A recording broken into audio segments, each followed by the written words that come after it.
Bismillahirrahmanirrahim. Today we are going to talk about the anesthetic managements for the facial-maxillary trauma.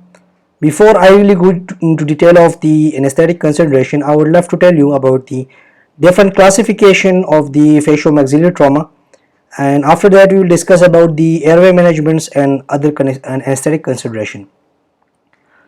Patient with the maxillofacial trauma present a unique airway managements. उसमें आपके वो patient जो कि emergency में जिनको फेशियो maxillary trauma हो या intraoperative trauma हो maxillofacial trauma and post operative setting में जो है वो अगर उनको ये कॉम्प्लिकेशन आ जाए तो इन तीन कंडीशन में जो एयरवे मैनेजमेंट्स होते हैं वो थोड़े से डिफरेंट होते हैं फ्रॉम दैट पेशेंट जो कि जनरल एनेस्थीसिया के लिए शेड्यूल हो रहे हो. So talking about the etiology, जो मेजर पोर्शन है वो कंट्रीब्यूट कर रहा है आपकी आरटीए रोड ट्रैफिक एक्सीडेंट. तकरीबन 30 से लेके 35 से लेके 60% ऑफ द पेशेंट जो है जिनको मैक्सिलोफेशियल ट्रॉमा हो उनमें जो है वो आरटीए कॉमन है. दूसरी नंबर पे जो है वो fight and assault interpersonal violence, इन दो लोग के बीच में जो है वो झगड़ा हो, या स्पोर्ट्स इंजरी या जो है वो एथलेटिक इंजरीज जो अमंग एथलीट्स जो है वो इनमें बीच में थर्ड नंबर पे आते हैं. वो लोग जो कि इंडस्ट्री में काम कर रहे होते हैं उसमें मैक्सिलोफेशियल ट्रॉमा के चांसेस जो है वो हो सकते हैं. उसको आप इंडस्ट्रियल एक्सीडेंट कह सकते हैं, या डोमेस्टिक वायलेंस या फॉल इंजरीज की वजह से हो, उनमें भी मैक्सिलोफेशियल ट्रॉमा के चांसेस हो सकते हैं. So before I really go into detail of the classification, यहाँ पे मैं कुछ फेशियल बोन की आइडेंटिफिकेशन करना चाह रहा हूँ. जो फ्रंट पे है वो आपका फ्रंटल बोन है, उसके बाद आपके साइड पे जो है वो पैराइटल है, साथ में वो छोटा सा बोन है ये पैड होते हैं, जिससे फिनाइट बोन्स हैं. टेम्पोरल बोन उसके नीचे है लेटरल टू द सिफिनाइट. फेस ऑफ द इंटीरियर पे आपके नेजल बोन आ जाता है, ये आप देख ली. साइड पे जो लेटरल साइड पे आपके जो पैड में होता है वो ज़ाइगोमेटिक बोन है. मैक्सिलरी है, ये मैक्सिला है आपका दो, और नीचे जो है वो आपका मैंडिबल बोन है. तो जो मेजॉरिटी जितनी भी फ्रैक्चर्स होते हैं वो आपके मैंडिबल है, मैक्सिलरी है, ज़ाइगोमेटिक है, नेजल है एंड टेम्पोरल, ये इतनी है. सही है ना. तो the fractures of the facial bone उसमें तकरीबन जो 61% कंट्रीब्यूट करते हैं वो मैंडिबल है, जो मैक्सिलरी है वो 46% है, जो ज़ाइगोमा है वो 27% है, जो नेजल है वो तकरीबन 20% है round about. During the trauma majority जो ऑर्गन जो स्ट्रक्चर इन्वॉल्व होते हैं वो बोनी होते हैं. उसके बाद सॉफ्ट टिश्यूज भी इन्वॉल्व हो सकते हैं, कि गम्स की बात हो सकती है, आपके सॉफ्ट टिश्यूज की बात हो सकती है, आपके स्किन की बात हो सकती है, या कुछ जो है वो स्पेशल रीजन या स्पेशल ऑर्गन आपके जो आई ऑर्बिट से रिलेटेड है, नर्व, सही है, ग्लैंड्स, आई ग्लोब, वो भी इन्वॉल्व हो सकते हैं उसमें. कुछ क्लासिफिकेशन है जिसके अकॉर्डिंग जो है वो हम जो मैक्सिलोफेशियल ट्रॉमा है उसको क्लासिफाई करते हैं. उस क्लासिफिकेशन के अकॉर्डिंग जो है वो फिर हम प्रोग्नोसिस और जो आउटकम है वो आइडेंटिफाई करते हैं. So the first one is the buttress system. Buttress system में आपके नेजो मैक्सिलरी है, इसको आप इन एम कह सकते हैं, या ज़ाइगोमेटो मैक्सिलरी है ZM, या टेरगो मैक्सिलरी या PM, एंड नेजल सेप्टम है एंड मैंडिबुलर है. हर एक जो क्लासिफिकेशन है उसे NZP ये निकाला हुआ है हम. NZP नेजो, ज़ाइगोमेटो, इंटेरोगॉइड, एंड M जो है वो मैंडिबल मैक्सिलरी, वो जो है वो आपका तीनों में कॉमन है. जो नेजो मैक्सिलरी है वो ये आपका ये आ जाता है, ये वाला जो स्ट्रक्चर है. उसके बाद जो आपका ज़ाइगोमेटो है वो ये वाला आ जाता है, और जो टेरगो मैक्सिलरी है वो ये आपका ये लो आ जाता है. सही है. सो सेकंड नंबर पे है वो ल्यूफोर्ड क्लासिफिकेशन. ल्यूफोर्ड क्लासिफिकेशन को जो है वो आप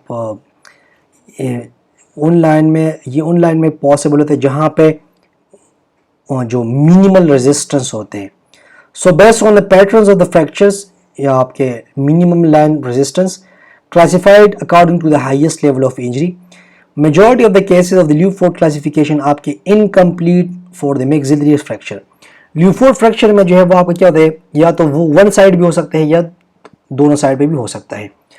ल्यूफोर्ड fractures also known as mid axillary fracture, या आपने उसको आप ग्रोफ ऑफ फ्रैक्चर्स उसको कहते हैं, जो कि आपके इफेक्ट कर होते हैं mid face of the skull and collectively involve partial or complete separation of the midface from the skull. ये आप देखिए ल्यूफोर्ड क्लास 1 जो कंट्रीब्यूट करते हैं वो तकरीबन 2% है। ये आप देखिए जो ल्यूफोर्ड है वो पैरामिडल शेप वो बना रहा होते हैं, जो मैक्सिलरी है वो 30% जो है वो कर रहे होते हैं, और जो क्रेनियोफेशियल डिसजंक्शन है वो तकरीबन 27.4% कंट्रीब्यूट कर रहे होते हैं। जो मिड फेस फ्रैक्चर है उसको आप ट्रांसवर्स मैक्सिलरी भी कहते हैं। ये आप देखिए ट्रांसवर्स मैक्सिलरी। दूसरे नंबर पे जो पैरामिडल है, और जो थर्ड नंबर पे है वो क्रेनियोफेशियल डिसजंक्शन है। इसमें आपके फेशियल और क्रेनियल जो है वो क्या होते हैं, वो सेपरेट हो जाते हैं। ज़ाइगोमेटिक कॉम्प्लेक्स भी हो सकते हैं, उसमें डिफरेंट बोन्स होते हैं।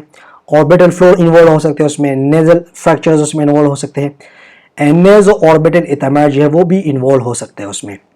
ल्यूफोर्ड क्लास 1 में क्या होता है कि आपके ट्रांसवर्स मैक्सिलरी फ्रैक्चर्स होते हैं, इसको आप लो मैक्सिलरी फ्रैक्चर भी कह सकते हैं। उसमें आपके एंटीरोलेटरल मैक्सिलरी वॉल इन्वॉल्व हो सकते हैं, मीडियल मैक्सिलरी वॉल इन्वॉल्व हो सकते हैं, टेरिगॉइड पेल्ट जो है वो इन्वॉल्व हो सकते हैं, and septum at the floor of the nose वो भी इन्वॉल्व हो सकते हैं। ल्यूफोर्ड क्लास 2 में क्या होता है कि वहां पे उसको आप पिरामिडल शेप स्ट्रक्चर भी जो है वो कह सकते हैं, caused by typically from the superiorly directed force against maxilla। उसमें आपके नेज़ोफ्रंटल सुचर आ जाते हैं, ऑर्बिटल फोरामेन, रेमन floor, frontal process of the lacrimal bone, zygomaxillary suture जो है वो इन्वॉल्व हो सकते हैं, ethmoid, pterygoid plate and high septum जो है वो इन्वॉल्व हो सकते हैं। ल्यूफोर्ड क्लास 3 में क्या होता है कि आपकी क्रेनियोफेशियल डिसजंक्शन जो है वो उसको मेजॉरिटी ये हाई वेलोसिटी इम्फेक्ट इंजरीज होती हैं। इसमें आपके बेस ऑफ द स्कल जो है वो सेपरेट होता है फ्रॉम दी फेशियल स्केलेटन। आपके नेज़ोफ्रंटल सुचर आ जाते हैं, उसमें ज़ाइगोमा एंड ज़ाइगोमेटिक आर्क आ जाते हैं, टेरिगॉइड पेल्ट्स उसमें आ जाते हैं, एंड नेजल सेप्टम इन्वॉल्व हो सकते हैं उसमें।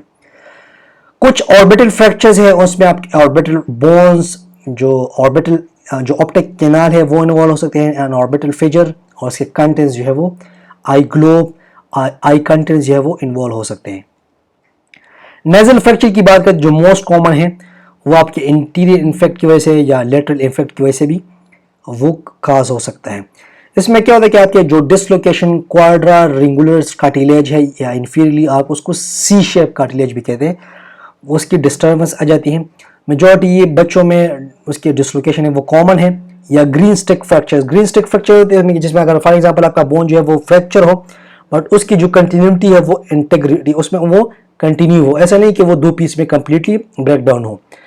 उसमें ब्रेक डाउन आ जाती है बट वो कंप्लीट ना हो, उसकी एक जो साइड है वो स्टिल इंटैक्ट हो। And have a high risk of septal haematoma because यहाँ पर ब्लड सप्लाई जो है वो ज्यादा है।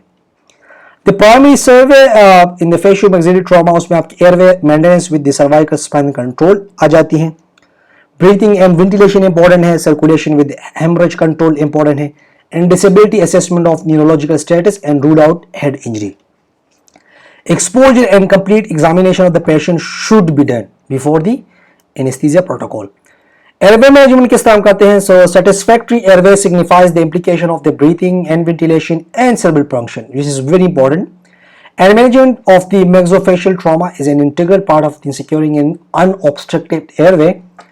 Immobilization in a neutral position by semi-rigid collar until damaged supine is excluded. MILS manual inline stabilization which is very important. ये 3 तरीके हैं। अगर आप पेशेंट जो है वो अवेक है और सिटिंग पोजीशन आपने पीछे से उसको पकड़ना है बोथ साइड से। अगर लेटर से आना है तो ये पोजीशन अडॉप्ट कर सकते हैं आप। फ्रॉम बिहाइंड जो है वो आप लाइंग पोजीशन में इस तरह बिटवीन योर 2 लेग्स आप उसको जो है वो स्टेबलाइज कर सकते हैं। उसमें ये होगा कि आपकी जो सर्वाइकल इंजरी है पेशेंट की वो मिनिमाइज हो सकती है। Sequel of the facial injury is the patient fully awake, conscious and able to maintain adequate airway? अगर है तो बेस्ट है, अगर नहीं है so semi conscious या unconscious patient जो है वो rapidly suffocate कर जाते हैं because of the inability to cough and tongue fall की वजह से आपके airway obstruct हो जाती है and patient will be cyanosis and hypoxia में ये सारे जो है वो मर जाते हैं फिर। जो immediate treatment है for the airway obstruction in the facial injured patient, cleaning of the blood clot and mucosa from the mouth and nares and head position that lead to escape the secretion, set up or side position जो वो best है उसमें। आपने blood clot निकालना होता है, आपकी airway जो है वो आपने क्लियर करना होता है। Remove of the foreign body, अगर कोई आपकी बोन, आपके टीथ या कोई और ऐसे फॉरेन है बॉडी है आपकी माउथ में या वो इनहेल कर गया है तो आप उसको जो है वो रिमूव कर सकते हैं।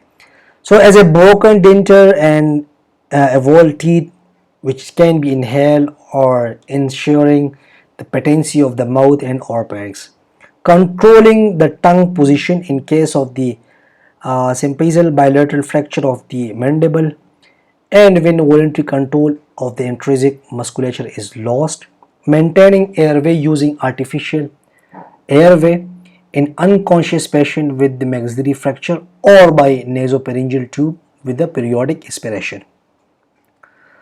सो जो for the advance airway management हम दूसरा पार्ट बनाएंगे। इसमें आप तक जो है वो क्लासिफिकेशन पढ़ी हैं और कुछ basic managements for the airway control. अब हम नेक्स्ट पार्ट में एडवांस एयरवे मैनेजमेंट पढ़ेंगे इंशाल्लाह।